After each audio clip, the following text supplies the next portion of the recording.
Hi, I'm Amberly. I'm author of 9 Steps to Cloud 9, the inside guide to making your dreams come true. So yesterday I asked, why are you doing what you're doing, or why is it you want what you want? And I've had plenty of time to think about that, and I've had my little light bulb moment that I'm going to share with you, because the point of this book isn't to tell you what to think, it's to give you fresh perspectives and ask you questions that I've asked clients who have then had their kind of bing light bulb moment from that has made a significant difference in their life and the direction that they're going. And yesterday's question triggered in me, why am I doing this? Why am I doing this? That's a good question, because I'd lost a little bit of my fire with this, and the reason I'd lost my fire is because I've been attacked like you wouldn't believe over bringing out this book, this tiny little book. Look how thin it is, and yet I've gone through hell to bring this out.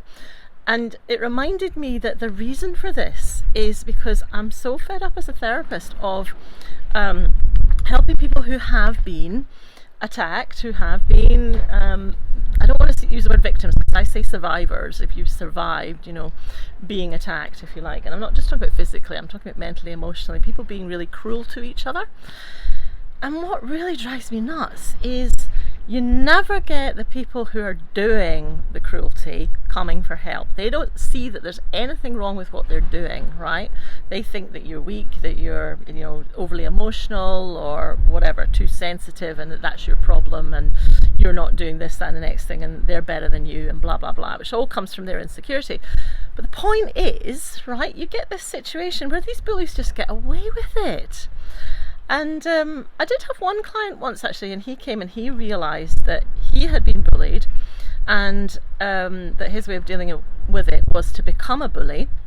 And he actually went round everybody in his life that he had bullied and apologised to them years later. And most of them had forgotten about it anyway. But I thought that really showed exactly what I'm talking about. It's that shift of kind of awareness of your part in things.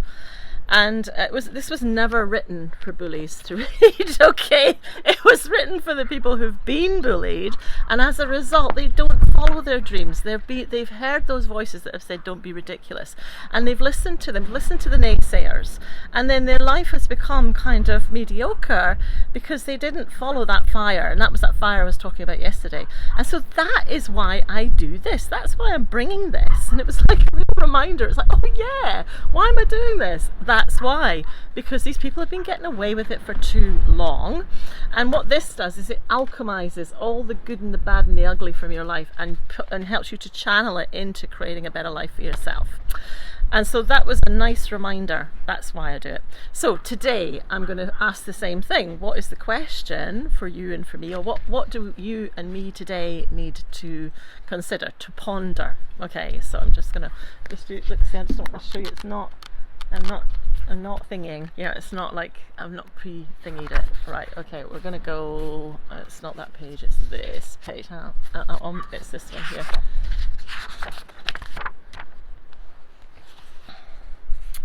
Your core fear is the common denominator behind each of your fears. This is the culprit that drives your behaviour, and to get it out of the driving seat, the first step is to be aware it's there.